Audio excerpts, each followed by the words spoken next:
புலன்கள் திகைப்பிக்க யானும் திகைத்து இங்கு ஓர் பொய்நெறிக்கே விளங்குகின்றேனை விடுதி கண்டாய் விண்ணும் மண்ணும் எல்லாம் கலங்க முன்னீர் நஞ்சு அமுது செய்தாய்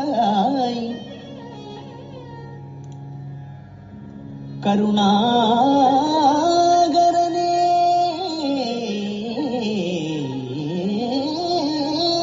நஞ்சு அமுது செய்தாய் கருணாகரனே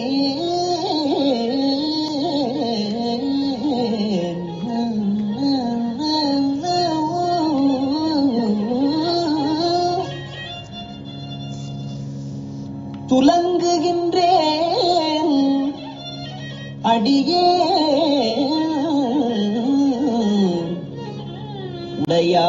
உடையாய் என் தொழுகுலமே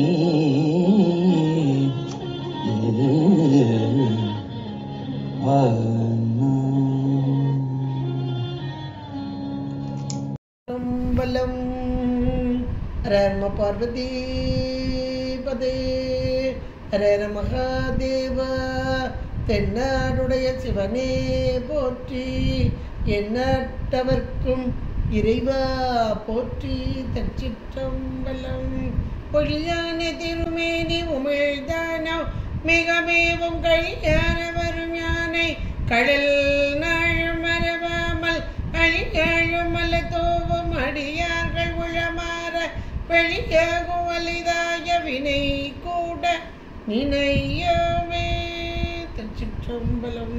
தில்லை குத்தபெருமான் திருவடிகளை சிறமேற்கொண்டு குருமகா சன்னிதானங்கள் பொற்பாதம் பணிந்து அடியவர் பெருமக்கள் பொற்பாதம் பணிந்து இன்றைய திருவாசக சிந்தனையிலே நீத்தல் விண்ணப்பம் என்ற ஒரு அருமையான பகுதியை சிந்திப்பதற்கு என்னுடைய திருவருளும் குருவருளும் இங்கே நமக்கு கூட்டி வைத்திருக்கிறது.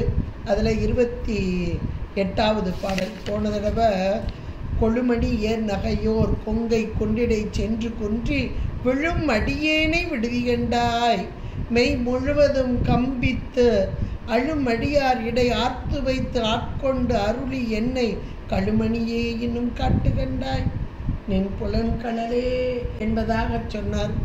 அதாவது மாதர் போகத்திடை அழுந்தக்கூடிய என்னை அடியார் கூட்டத்தில் வைத்து ஆட்கொண்டு என்னுடைய குற்றங்களை எல்லாம் கழுவிய மணியே என்னை கைவிடாதே என்பது போல அருமையான ஒரு பாடலாக 27வது பாடல் அமைந்தது. மீண்டும் இந்த உயிராகிய இந்த உயிருடைய அறியாமையை நீக்குவதற்காக பொறி புலன்களை இறைவனம்பெருமான் கூட்டி வைத்திருக்கிறார். இந்த பொறி புலன்களோடு கூடிய இதுதான் நமக்கு தனு கரணங்கள் என்று சொல்லக்கூடிய உடல். இந்த ஆன்மா அப்ப உயிர் அறிவுப்பொருள், அறிவுப்பொருளாகிய உயிர் தான் ஒரு அறிவு என்பதை உணராமல் அறிவற்ற ஜடமாகிய பொறிப்புலன்கள் இவையெல்லாம் தத்துவங்கள், மாயையின் காரியங்கள், இவைகளோடு சேர்ந்து கொண்டு அப்ப இந்த உயிர் எதை சார வேண்டும், அதற்குரிய சார்பு எது என்றால் அறிவுப்பொருள் அறிவுப்பொருளோடு சார வேண்டும். அப்போ அந்த அறிவுப்பொருளுக்குரிய சார்பு அங்கேயே இருக்கிறது, அந்த அறிவிலேயே இருக்கிறது. அதை உணராமல் இங்கே சார்ந்ததன் வண்ணமாக என்பதன் பொருட்டாக இந்த உயிர் சார்ந்ததன் வண்ணம் இப்போது பொறிப்புலன்கள், அந்த மாயா காரியமாகிய உடல் பொறிப்புலன்கள் அதை சார்ந்து இந்த பொறிப்புலன்களோ இங்கே மாயா காரியமாகிய உலகத்தை நமக்கு உணர்த்தி கொண்டது. அப்போ இந்த உலகம் ஒரு ஜடப்பொருள், அது மாயையின் காரியம், தோன்றி நின்று அழியக்கூடியது. இதை உணராமல் இதுவே நமக்கு பேரின்பம் தரக்கூடிய பொருள் இது என்று பொறிபுலன்களோடு சேர்ந்து மயங்கி, அந்த பொறிபுலன்கள் மயக்குறது, அதனோடு சேர்ந்து இந்த உயிரும் மயங்குது. இங்க சொல்ற பாடல்ல அதைத்தான் சொல்றார். அப்போ உயிர் அறிவு பொருள். இப்போ இது 8ஆம் திருமுறை, அதாவது கொஞ்சம் ஒரு பக்குவ நிலைக்கு வந்த ஒரு ஆன்மா. 8 அப்படின்னு சொன்னாலே குரு ஆச்சாரிய கோலத்திலே இறைவன் இங்கே வந்த தன்மையைத்தான் சொல்கிறது. அப்போ ஒரு பக்குவம் பெற்ற நிலையிலும் கூட தான் ஒரு அறிவு பொருள் என்பதை உணராமல் இருக்கிறதே என்று வருத்தப்பட்டு சொல்வது போல இந்த பாடல் இருக்கு. இதுவும் புலன்கள் மயக்க, நான் விலகி போறேனே என விட்டுறாத அப்படின்னு சொல்றது தான். அப்போ அந்த விலகி போறேன்னு தெரியுது, தெரியாம போற பிள்ளை ஒன்று, தெரிஞ்சே தப்பு பண்ற பிள்ளைகள் ஒன்று. இப்போ மணிக்க வாசகர் இந்த பாடலை சொல்றது எப்படி சொல்றாருன்னா, தெரிஞ்சே தப்பு பண்றேனே அப்படிங்க. தெரியுது, தெரிஞ்சே தப்பு பண்றேனே, ஆனா இந்த தப்புல இருந்து என்னால் எனக்கு விடுவிக்க முடியலையே. அப்ப என்ன விட்டுறாத, நீ பற்றி கொண்டால் என்னை விடுவிக்கலாம், நானாக இதிலிருந்து விடுவிக்கும் தன்மை எனக்கு வரல அப்படின்றது இங்கே ஒரு அருமையாக உணர்த்துறார். அப்போ இறைவன் எல்லா காரியத்திற்கும் இறைவனே காரணன். அப்போ இந்த இடத்துல இறைவனுடைய அந்த சிவப்பரத்துவமும் சொல்லப்பட்டு, உயிர் தனக்குத்தானே எந்த ஒன்றிலையும் சார்வதற்கு இதுக்கு சாரும் தன்மை என்பது கிடையாது. இறைவனாக, அதாவது இறைவனாக பற்றி கொண்டால் இது பற்றும் தன்மை.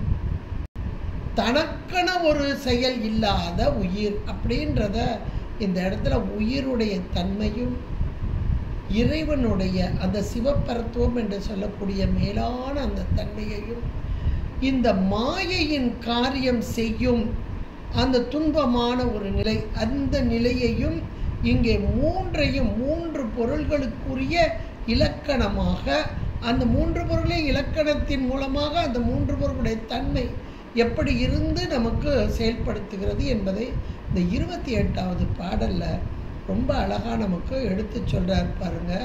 புலன்கள் திகைத்து, புலன்கள் திகைத்து அப்படின்னு ஒரு வார்த்தையை போடுறார். புலன்கள் திகைப்பிக்க, புலன்கள் திகைப்பிக்க யானும் திகைத்து அப்படிங்கிறார். அது முதல்ல புலன்கள் திகைப்பிக்க அப்படிங்கிறார். நானா திகைச்சு போய் நிற்கல. ஒரு வார்த்தை சொல்ற, திகைப்பிக்கன்னா மயங்குறது, மயக்கிக்கிட்டு இருக்குது அப்படின்னு அர்த்தம். திகைப்பிக்க அப்படின்றது நான் போய் மயங்கலை. திகைத்தல் அப்படின்னா மயங்குதல், இது தன்வினை. திகைப்பிக்க முதல் வார்த்தை பாருங்க, புலன்கள் திகைப்பிக்க. அந்த வார்த்தையை நல்ல ஒரு அண்டர்லைன் பண்ணி மீண்டும் சொல்லி பாருங்க. அப்போ இது பிறவினை, அது செய்யுது, நான் அதில் மயங்கியிருக்கேன். நானாக செயல்படலை, அதனுடைய செயல், புலன்களின் செயல் அப்படின்னு அந்த இடத்துல பொருள். அப்போ புலன்கள் திகைப்பிக்க, அதன் மூலமாக ஏற்படக்கூடிய அந்த மயக்கம் அப்படின்றத இந்த இடத்துல கொண்டு வர்றார். இந்த புலன்கள் திகைப்பித்தல் அப்படின்னா என்ன அப்படின்னா, நமக்கு ஏற்கனவே சாத்திரங்கள் மிக தெளிவாக அதில் உண்மை விளக்கத்தில் நம்ம தன்மாத்திரைகள்னா என்ன, புலன்கள் என்ன அப்படின்னு நம்ம பார்த்துருக்கோம். இந்த 5 ஓசை, ஊறு, ஒளி, சுவை, நாற்றம், இவை 5, இந்த 5மே இங்கே தன்னிலையில் தன்மாத்திரைகளாக தன்னளவில் நிற்றல். ஓசை, ஊறு, ஒளி, சுவை, நாற்றம் தன்னளவில் நிற்கும்போது தன்மாத்திரைகளாக, அப்புறம் அது பூதங்களாக பரிணமித்து வரக்கூடியதாக இருக்கு. இப்போ இந்த 5ஐயும், அதாவது ஓசை, ஊறு, ஒளி, சுவை, நாற்றம் என்ற இந்த 5ம் இந்த பொறிகளுக்கு அறியப்படும் பொருளாய், அதாங்க தன்மாத்திரையாக இருக்கு. அடுத்தாப்புல அந்த பூதங்களுக்கு இதுதான் காரணமாக இருக்கு. இந்த பூதங்கள் ஒவ்வொரு பூதங்கள் அந்த ஒவ்வொரு பூதங்களுடைய குணமயமாகவும் இதே சத்தம் பரிசம் ரூபம் ரசம் கந்தம் அப்படின்னு சொல்லக்கூடிய ஓசை ஊறு ஒளி சுவை நாற்றம் இவை ஐந்தும் இங்கே அந்த பூதங்களின் குணமாகவும் இருக்கிறது. அந்த பூதங்களின் குணங்கள் அதுதான் இங்கே பொறிகளுக்கு விடயமாக, அதைத்தான் புலன்கள் அப்படிங்கிற. விடயங்கள் புலன்கள் அறியப்படும் பொருளாக, பொறிகளுக்கு அறியப்படும் பொருளாக. நல்ல சப்தம் கேட்குதுன்னு அந்த செவின்ற கருவி மூலமாக பொறியின் மூலமாக நாம் அறிவது எது? ஓசை சப்தம். அப்போ அவை அந்த பூதங்களின் குணங்களாக இங்கே பொறிகள் மூலமாக நாம் இதை உணர்வோம். தன்மாத்திரைகளுக்கும் அதுதான் பேரு. தன்மாத்திரைகளுக்கும் ஓசை ஊறு ஒளி சுவை நாற்றன்றதான் பேரு. இந்த புலன்களும் அந்த பெயர்களையே பெறக்கூடியதாக இருக்கிறது. அப்படிப்பட்ட இந்த பொறிகள் வாயிலாக நாம் உணரும் அந்த ஓசை ஊறு ஒளி சுவை நாற்றம் என்பது இவைதான் நம்மை அப்படியே மயக்கிக் கொண்டிருக்கிறது. இதுதான் உண்மை, இதுதான் இன்பம். அப்பா நாக்கில் ஒரு சுவை, ஒரு மாம்பழம் சாப்பிடும்போது என்ன ருசியப்பா, இதுதான் இன்பம், பேரின்பம். இதை கூட நம்ம ரொம்ப இன்பம், இது ஒரு சிட்டு கொஞ்ச நேரம் சாப்பிட்ற வரைக்கும் தான். ஆனாலும் கூட இதையே மிகுந்த இன்பமாக, பா இதை விட்டால் இன்பம் கிடையாது, இதுவே இன்பம் என்று உணரத்தக்கதாக. அதைத்தான் இந்த இடத்துல சொல்கிறாரு, புலன்கள் திகைப்பிக்க. இந்த புலன்கள் மூலமாக ஏற்படக்கூடிய அது ஒரு மயக்க நிலை தான், சரியான நிலை கிடையாது. ஏன்னா அவை எல்லாமே ஜடப்பொருள். அதுவும் மாயையின் காரியம். மாயையின் காரியம் என்ற மாத்திரத்தில் தோன்றி நின்று அழியக்கூடிய தன்மை. அப்போ இது சிற்றின்பம், காலத்தாலும் இடத்தாலும் இந்த கொஞ்ச நேரம் இருக்கக்கூடியது. இதை உணராமல் இதுவே பேரின்பம் என்று கொள்ளக்கூடியது எது அப்படின்னா, அதுக்கு அடுத்த வார்த்தை சொல்றாரு, புலன்கள் திகைப்பிக்க யானும் திகைத்து. அது ஒரு அருமையான வார்த்தை. யானும் அந்த விகுதி. அப்ப யானும் அந்த விகுதி எதுக்கு வருதுன்னா, உயர்வான ஒரு பொருள். எது? உயிர். யானும், யான் என்பது இங்கே உயிர். அப்ப அந்த அறிவு பொருளாகிய உயிர் இந்த ஜட காரியமாகிய இந்த புலன்களோடு பொறிபுலன்களோடு கூடி உலகத்தை அனுபவித்து கொண்டு இதுவே இன்பம் என்று மயங்குதல். இதை நமக்கு அருளாளர்கள் ஞானசம்பந்த பெருமான் ரொம்ப அழகா திருவையாற்று பதிகத்தில் அருமையாக சொல்றார். புலனைந்தும் பொறி கலங்கி நெறி மயங்கி, பொறி கலங்கி நெறி மயங்கி அறிவு அழிந்திட்டு. என்ன ஒரு அருமையான வார்த்தைகள் போடுறார் பாருங்க. பொறி கலங்கி நெறி மயங்கி அறிவு அழிந்திட்டு ஐமேல் உந்தி அலமந்த போதாக. கடைசி எல்லாம் போயிடும். அப்போ அலமந்த நிலை, ஒண்ணு முடியாத ஒரு நிலை. அப்போ அஞ்சேல், பயப்படாத, நான் இருக்கேன், காப்பாற்றுறேன். அப்போ இவ்வளோ நாளும் பொறிபுலன்கள் வெளியே போய் அனுபவிக்கிறோம். கடைசியில் நமக்கு காப்பாற்றுறது யாரு? உள்ளே இருக்கிற ஒரு ஆளு தான். அஞ்சேல் என்று அருள் செய்வான் அமரும் கோயில் அப்படிங்கிறாரு ஐயாரப்பரை. அருமையான ஒரு பாடல் திருவையாற்றில் ஞானசம்பந்த பெருமான் பாடிய அருமையான பாட்டு. இங்கே இவருமே சொல்றார், மணிக்காசமே, மாறி நின்றென்னை மயக்கிடும் வஞ்ச புல்லன் ஐந்தின் வள்ளி அடைத்தமுதே. மாறி நின்று என்னை, எந்த வழியில் நான் போகணும், உண்மையான நெறி எது, எனக்கு பேரின்பம் தரப்போவது எது, அதை விடுத்து இந்த பொய் நெறிக்கே என்னை அழைத்து செல்லுதல். அதான் மாறி நின்று என்னை மயக்கிடும் வஞ்ச புலன். அந்த புலனுக்கு ஒரு அடைமொழி கொடுக்குறார், வஞ்ச புலன் ஐந்தின் வழி அடைத்து அப்படின்னு அழகா சொல்றார். அப்படின்னா இப்போ இந்த பாடல்ல நீத்தல் விண்ணப்பத்தில் இது பிரபஞ்ச வைராக்கியம். நீத்தல் விண்ணப்பம். அதில் ரொம்ப அழகாக சொல்கிறார், புலன்கள் திகைப்பிக்க, அதன் மூலமாக ஏற்படக்கூடிய அந்த மயக்கம், புலன்கள் மூலமாக ஏற்படக்கூடிய அந்த மயக்கம், யானும் திகைத்து, யானும் என்றால் இந்த உடல் சார்பு, அதுதான் அந்த ஐம்புலன். அந்த உடல் சார்பின் மூலமாக ஐம்பொறிகள் மூலமாக அனுபவிக்கும் இந்த புலன்கள். அப்போ இதை அனுபவிக்கிறது யார்? உயிர். நான் என்ன செய்யறேன்? திகைச்சு போய் நிற்கிறேன்.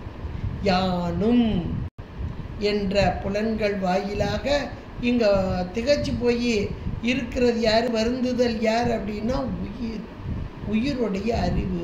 அப்போ இந்த உயிர் அறிவு எதை சார வேண்டும்? இறைவனை சார வேண்டும். அதை விடுத்து இந்த உண்மை அல்லாத பொய் நெறி இதனோடு சார்பு கொண்டுள்ள தன்மை. சார்பு என்பது மேலான அறிவு பொருள், மேலான அறிவு பொருளோடு சார்பு கொள்ளணும். அதை விடுத்து இந்த ஜடப்பொருளோடு சார்பு கொண்டு இந்த இன்பங்களை தூய்த்து கொண்டிருக்கிறேன்றத அழகாக சொல்லும்போது கூட, யானும் அப்படின்ற ஒரு வார்த்தையை சொல்லும்போதும் உயிர் அப்படிங்கிறாரு. அந்த உயிரும் சொல்லும்போது ஏற்கனவே இந்த புலன்கள் மூலமாக, அந்த பொறிகள் மூலமாக இந்த புலன்களை அனுபவித்தால் இது எனக்கு துன்பத்தை தரும் என்று உணர்ந்தும் அப்படின்ற அதில் ஒரு பொருள் இருக்கு. யானுன்ற உண்மை இந்த சிறப்பு தான், உண்மை சிறப்பு, உயர்வு சிறப்பு தான். ஆனால் இதில் அந்த உண்மை சொல்லும்போது ஏன் சிறப்பு அப்படின்னா, இது தெரிஞ்சு இதனால் வரக்கூடிய துன்பம் தெரிந்தும் இதனை விட்டு என்னால் நீங்க முடியவில்லை அப்படின்ற ஒரு அத வார்த்தையை இங்கே அழகாக சொல்கிறாரு. புலன்கள் திகைப்பிக்க யானும் திகைத்து இங்கு ஓர் பொய் நெறிக்கே. அப்போ பொய் நெறி அப்படின்ற ஒரு வார்த்தையை கொண்டு வர்றார். நெறி என்றாலே வழி, நமக்கு நெறிகாட்ட வந்தவர்கள், வழிகாட்ட வந்த நம்முடைய நால்வர் பெருமக்கள் எதை காட்டுகிறார்கள்? உண்மை நெறியை காண்பிக்கிறார்கள். அந்த உண்மை நெறி இங்கே சரியை கிரிய யோகம் ஞானம் என்பதாக அமைந்துள்ளது. இதை விடுத்து இங்கே பொய் நெறி. அப்போ பொய் என்பது நம்முடைய சைவ சித்தாந்தம் சொல்வது தோன்றி நின்று அழியக்கூடியது, இல்லாத ஒன்று அல்ல. ஒரு காலத்தில் தோன்றி ஒரு காலத்தில் நின்று ஒரு காலத்தில் அழியக்கூடியதான பொய் நெறி. அந்த மாயா காரியங்களோடு கூடி, பொறிபுலன்களோடு கூடி இங்கே வந்து உலகத்தை அனுபவித்து கொண்டு அதனால் திகைத்து மயங்கி, அது திகைப்பிக்க யானும் திகைத்து நானும் மயங்கி போயிருக்கேன். அது மயக்காடை செய்துனா எனக்கு எங்கே அறிவு போச்சு? தெரிஞ்சிருந்து இப்படி தெரிஞ்சிட்டேனே.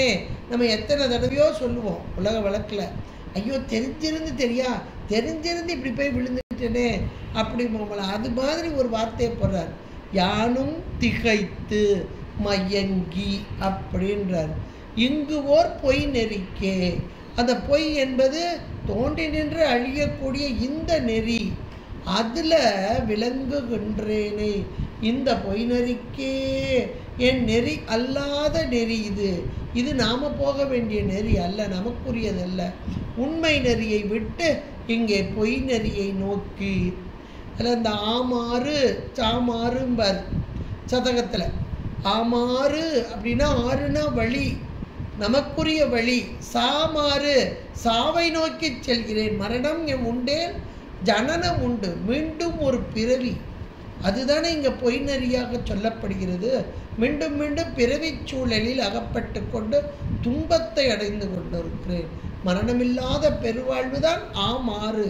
ஆமாறும் திருவடிக்கே அகம் குழையேன் அன்புருகேன் அப்படிம்பர். பூ மாலை புனைந்தேத்தேன் புகழ்ந்துரையேன் கோமான் என் திருக்கோயில் தூகேன் மெழுகேன் கூத்தாடேன் சாமாரே விரைகின்றேன் அப்படிம்பார். அதை போல இங்கே புலன்கள் திகைப்பிக்க யானும் திகைத்து இங்கு ஓர் பொய் நெறிக்கே விளங்குகின்றேனே. இப்படி போய்கிட்டு இருக்கேனே, என்ன விடுதி கண்டாய்? விட்டுறாதப்பா, நீ விடக்கூடாது. ஏன்னா அது உன்னுடைய கடமை. அதுக்கு என்ன சொல்றாரு பாருங்க பின்னாடி அதில் விடுதி கண்டா அப்படின்னு சொல்லிட்டு, அப்போ இந்த நெறியிலிருந்து என்னால் வர முடியலை, ஆனால் நீ நினச்சா என்னைய காப்பாற்றலாம். அதுக்கு அவர் சொல்கிற ஓமை ஒன்று சொல்கிறாரு பாருங்க இந்த இடத்துல. இறைவனுடைய சிவப்பரத்துவம் இங்கே சொல்லப்படுகிறது. எதை சொல்லுகிறார்? இறைவனுடைய கண்டம் நஞ்சை ஏற்றுக்கொண்ட நீலகண்டனாக காட்சியளித்தல். இந்த சுவாமியுடைய நீலகண்டத்தை பார்க்கும்போதெல்லாம் நமக்கு என்ன தோணணும்னா, இறைவன் கருணாமூர்த்தியானவன். இந்த இடத்துலையும் அதை சொல்றார், கருணாகரணே அப்படின்னு ஒரு விழிச்சொல் அழகா சொல்றார். கருணாகரணே அப்படிங்கிறார். கருணையின் வடிவு ஆனவன் அப்படின்னு பொருள். கருணை கூட்டல் ஆகரன் அப்படின்னு இது பிரிக்கக்கூடியது. கருணை கூட்டல் ஆகரன். ஆகரம்னா கடல். அப்ப கருணை கடல்னு சொல்லுவாங்க பாருங்க. அப்ப கருணையை இங்கே கடலுக்கு உமையாக சொல்லி கருணை கடலே அப்படிங்கிறார். அந்த உயிர்களாகிய நம்முடைய துன்பத்தை கண்டு இன்னும் நல்ல நான் பக்குவம்லாம் அடையலை, ஆனாலும் கூட என் மீது கருணை கொண்டு என்னை காத்து அருளும் அந்த கருணை கடல். நல்ல பக்குவம் பெற்ற ஆன்மாக்களை சாமி எடுத்துக்கிறான்னா சரி. இவர் இப்போ என்ன சொல்கிறார், என்னன்னு பக்குவம்லாம் வரலை, ஆனால் மீண்டும் மீண்டும் துன்பம் வருதுன்னு தெரிஞ்சு கூட வெட்டில் பூச்சி மாதிரி போய் விழுந்துக்கிட்டு இருக்க, என்ன நீ காக்கணும்? நீ எப்படிப்பட்டவன்னா கருணை கடல் போன்றவன், கருணாகரனே அப்படிங்கிறார். ஏன் நீ கருணாகரன் தெரியுமா? அதுக்கு இந்த இதை சொல்கிறார். எதை சொல்ற? நீ நீலகண்டமாக உன்னுடைய கண்டத்தில் இருக்கும் அந்த நீல நிறம் எதை உணர்த்துகிறது அப்படின்னா, விண்ணும் மண்ணும் எல்லாம் கலங்க முன்னீர் நஞ்சு அமுது செய்தாய். நல்ல ஒரு வார்த்தை போடுறாரு. விண்ணும் மண்ணும் பற்கடலை கடைந்த போது ஆழகாலம் வந்தது என்று எல்லாருக்கும் தெரியும். அந்த ஆழகாலம் என்பது கடுமையான நஞ்சு, கொடியதான, அது நஞ்சு மட்டும் இல்லை, வெப்பத்தை தரக்கூடியது. இந்த வெப்பம் தாங்க மாட்டாம தான் எல்லாரும் ஓடி வர்றாங்க. வெப்பத்தை தாங்க மாட்டாங்க. அது யாரெல்லாம் வர்றாங்களா? விண்ணும் மண்ணும் எல்லாம் ஒரு வார்த்தை போடுறாங்க. விண்ணவர்கள், தேவாதி தேவர்கள். அந்த தேவாதி தேவர்கள் மட்டுமல்ல, அந்த மன்னவர்களாக, அதாவது மேலான நிலையில் இருப்பவர்கள். விண்ணும் விண்ணவர்களும் தேவாதி தேவர்களும் மன்னவரும் மேலான உயிர்கள் எல்லாருமே அதை தாங்க மாட்டேன். இந்த இடத்துல மண்ணும் அப்படின்னா மேலான உயிர்கள் அப்படின்னு சொல்லும்போது அங்கே நடந்தது மட்டும் இல்லை, இங்கே நடக்கிறதையும் நம்ம எடுத்துக்கிடணும். மண் அப்படின்னா இந்த பூலோகத்தில் இதிலே நடப்பதையும் எடுத்துக்கொள்ளலாம். எத்தனை எத்தனை துன்பங்கள் வருகிறது. அப்போ தேவாதி தேவர்களுக்கு துன்பம் வருது, நமக்கும் துன்பம் வருது. இப்போ இந்த விண் அப்படின்னா வானலோகத்தில், தேவலோகம் ஒவ்வொரு உலகமாக இருக்கு, அந்த உலகத்தில் உள்ள அந்த தேவர்களுக்கு ஆகி வரிக்கூடியதாக இங்கே இருக்கிறது. மண்ணுலகம் என்றால் புலோகத்தில் இருக்கக்கூடிய இங்கே உள்ள மனிதர்களையும் குறிக்கக்கூடிய, மனிதர்களை மேலான நிலை அவர்களையும் குறிக்கக்கூடியதாக எல்லாரும் கலங்குகிறார்களாம். விண்ணும் மண்ணும் எல்லாம் கலங்க, கலக்கம், ஆகா துன்பம் வந்துட்டே அப்படின்னு கலங்கி நின்ற அந்த நிலை, துன்பம் வரும்போது கலங்கி நின்ற அந்த நிலை, கலங்க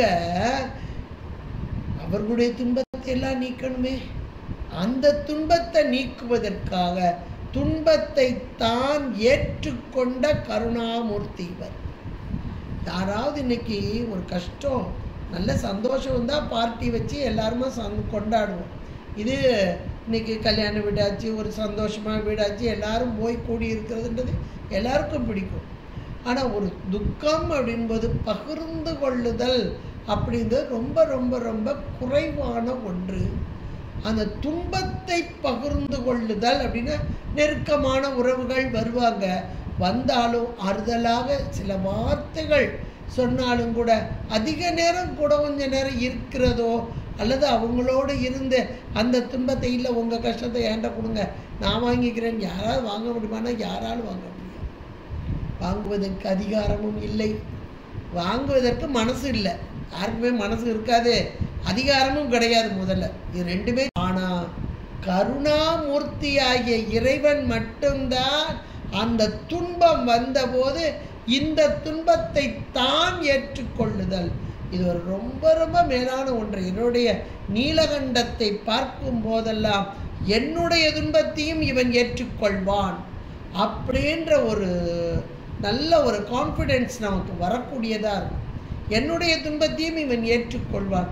எப்படி ஏற்றுக்கொள்வானா, அது கடல்லிருந்து வந்தப்பையும் நஞ்சு, அவர் சுந்தரர் கொண்டு வரும்போதும் இது நஞ்சு, இறைவன் கையில் இருக்கும் போதும் நஞ்சு, அவர் ஏற்றுக்கொண்ட போது அமுதாக நின்றதாம். நஞ்சு அமுது செய்தாய் அப்படின்னு ஒரு வார்த்தை கொண்டு வர்றார். நஞ்சு நஞ்சான ஒரு பொருள்தான். நஞ்சு என்பது துன்பத்தை தரும் பொருள். துன்பத்தை தரும் பொருள் தான் நஞ்சு. நஞ்சு சாப்பிட்டா இறந்துருவாங்கன்னு சொல்கிறாங்க. அப்போ துன்பத்தை தரும் பொருள் தான். ஆனால் அங்கிருந்து வரும்போதும் நஞ்சு, இங்கே கொண்டு வந்த போதும் நஞ்சு, இவர் ஏற்றுக்கொண்ட போதும் நஞ்சு. ஆனால் உள்ளே சென்றபோது அது அமுதாக மாறியது. இது யாராலும் இது வர முடியாது, இறைவன் மட்டுமே.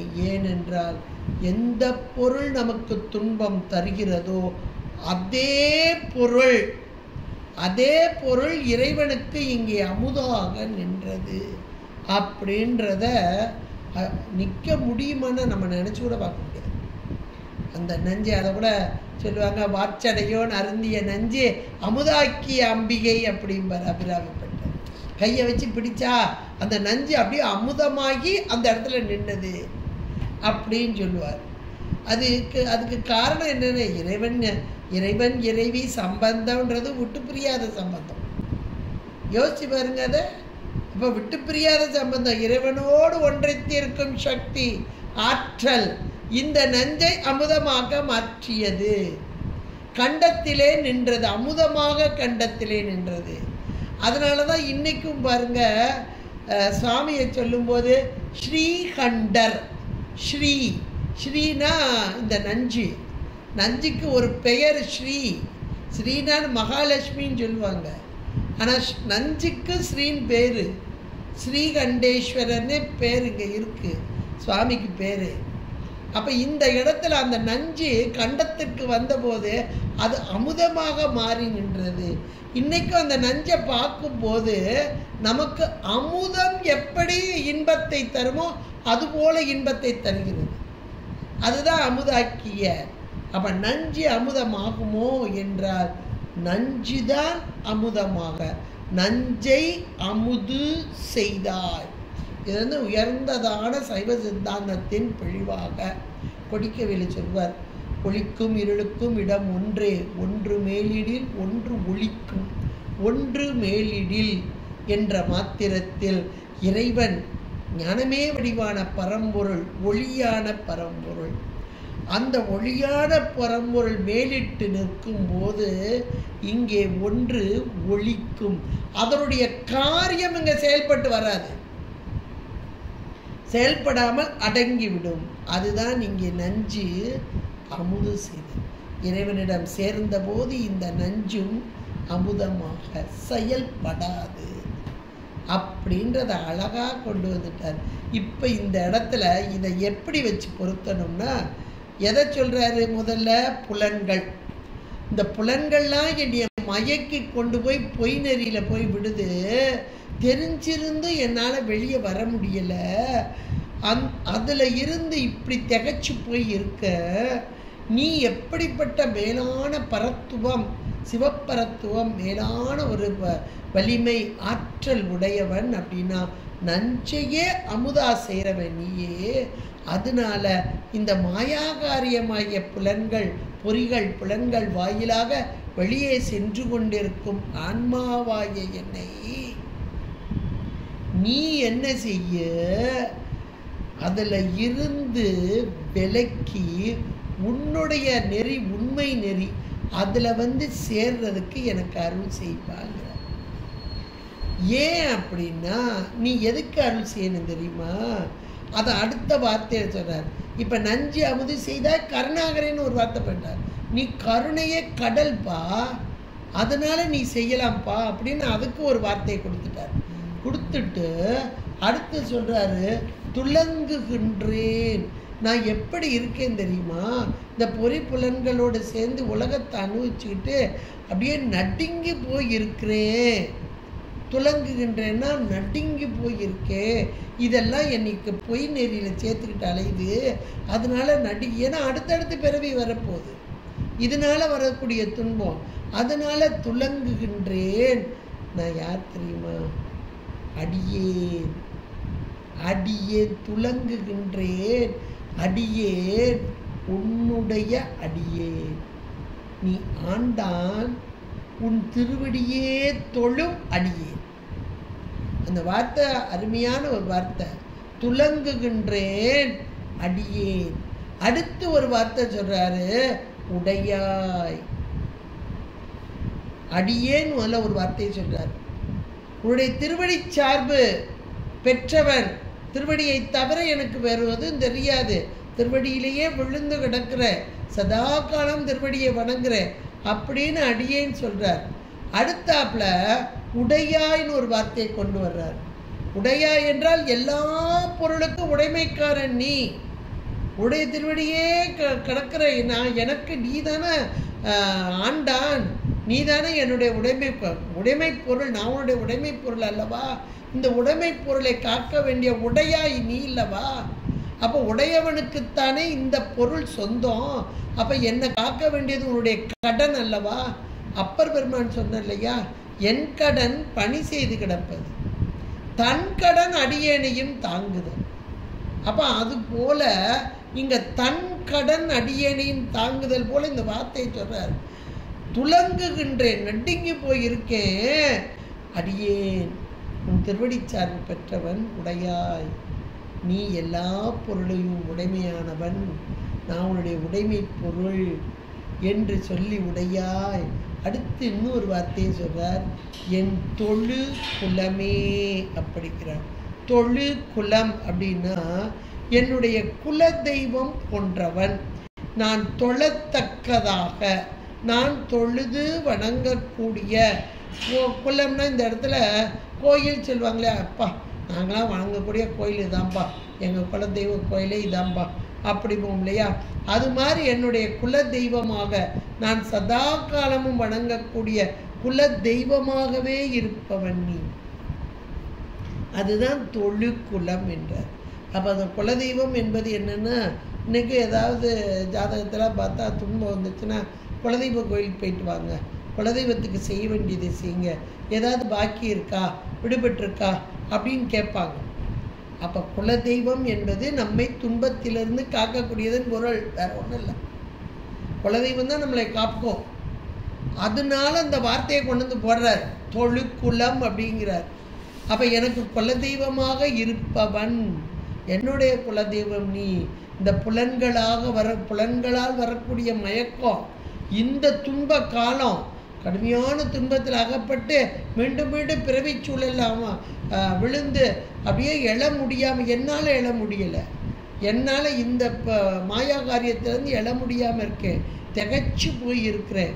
இப்படிப்பட்ட என்னை, இங்கே அந்த பொய் நெறியை நோக்கி சென்று கொண்டிருக்கும் என்னை பொய் நெறிக்கே விளங்குகின்றேனே, விட்டுடுதி கண்டாய் விட்டுறாதப்பா என்பது போல அருமையான ஒரு பாடல். பிரபஞ்ச வைராக்கியமாக இருந்தாலும் இன்றைக்கு நமக்கு வரக்கூடிய துன்பங்கள் எத்தனை எத்தனை, அத்தனைக்கும் காரணம் இந்த பொறி புலன்கள் வாயிலாக மாயா காரியமாகிய இவைகளோடு கூடி இந்த உலகத்தை அனுபவித்து கொண்டு இவையே நமக்கு இன்பம் தருவது என்று இருக்கும் உயிர்கூட்டங்களாகிய நாம். உயிர் என்பது இங்கே அறிவு பொருள். அப்போ அறிவு பொருளாகிய நாம் சேர வேண்டிய இடத்தில் சேராமல் பேரறிவாகிய இறைவன் அருகிலேயே இருக்க அதை விடுத்து இந்த உலக பொய் நெறியை நோக்கி பொய் நெறிக்கே விளங்குகின்றேனே, விட்டுறாதப்பா என்று சொல்லி புலன்கள் திகைப்பிக்க யானும் திகைத்து இங்கு ஓர் பொய் நெறிக்கே விளங்குகின்றேனே. விடுதி கண்டாய் விட்டுறாதப்பா. விண்ணும் மண்ணுமெல்லாம் கலங்க முன்னீர் நஞ்சு அமுது செய்தாய். அதிலிருந்து வெளிப்பட்ட நஞ்சையே அமுதாக செய்தவன் நீ. நீ எப்படிப்பட்டவன்? கருணாகரன், கருணையே வடிவானவன், கருணையே வடிவான கடல் போன்றவன். துலங்குகின்றேன், நடுங்கிக்கிட்டு இருக்கேன்ப்பா. அடியேன் உடையாய் என் தொழுகுலமே. அடியேன் நீ உடையாய் என் தொழுகுலமே என்று அழகாக இறைவனை நோக்கி விழித்து என்னை விட்டுவிடாதே என்று சொல்வது போல மணிவாசக பெருந்தகையார் நம் பொருட்டு, அவருக்காக இல்லை, நம் பொருட்டு சொல்லக்கூடிய இந்த பிரபஞ்சம் நமக்கு மீண்டும் மீண்டும் அந்த எதை கொண்டு வருது? பிறவிச்சூழல் என்று சொல்லக்கூடிய மாயா காரியம். இது மீண்டும் மீண்டும் பிறவிச்சூழலில் கொண்டு வந்து போட்டுருது, பொறிபுலன்கள் வாயிலாக சென்று. அப்போ அதிலிருந்து என்னை மீட்டெடுக்க வேண்டியது உன்னுடைய கடன் என்பது போல இறைவனை சொல்லி, இறைவனுக்குரிய அந்த பரத்துவத்தை சொல்லி, அவருடைய கருணை தன்மையை சொல்லி, ஒன்றுக்கும் பற்ற முடியாது இருக்கும் உயிர்கூட்டங்கள் தானாக எதையும் செய்ய முடியாது என்ற உயிர்களின் தன்மையை சொல்லி, இறைவனுடைய பெருமையை சொல்லி, உயிருடைய தன்மையை சொல்லி, பாச மயக்கத்திலே விழுந்து கிடக்கும் தன்மையை சொல்லி, இந்த மாயா காரியம் நம்ம எதை மீண்டும் மீண்டும் பற்றி கொண்டு இங்கே பொய்நறியை நோக்கி செலுத்துதலை எடுத்து சொல்லி, இதையெல்லாம் நமக்கு அழகாக பட்டியல் போட்டு கொடுக்கும் அருமையான 28வது பாடலாக அமைந்தது இந்த நீத்தல் விண்ணப்பத்திலே. இன்றைக்கு இதை சிந்திப்பதற்கு நமக்கு என்னுடைய திருவருளும் குருவருளுமாக கூட்டி நிமைக்கு திருவருளுக்கும் குருவருளுக்கும் நன்றி சொல்லி, இதுகாரும் கேட்டு மகிழ்ந்த அனைவரின் பொற்பாதம் பணிந்து உங்களிடமிருந்து விடைபெறுகிறேன். நன்றி, வணக்கம், திருச்சிற்றம்பலம். ஹர ஹர பார்வதி பதே, ஹர ஹர மகாதேவ. தென்னாடுடைய சிவனே போற்றி, எந்நாட்டவர்க்கும் இறைவா போற்றி. திருச்சிற்றம்பலம். சம்பலம். ஹர பார்வதி பதே, ஹர மகாதேவா. தென்னாடுடைய சிவனே போற்றி, எந்நாட்டவர்க்கும் இறைவா போற்றி.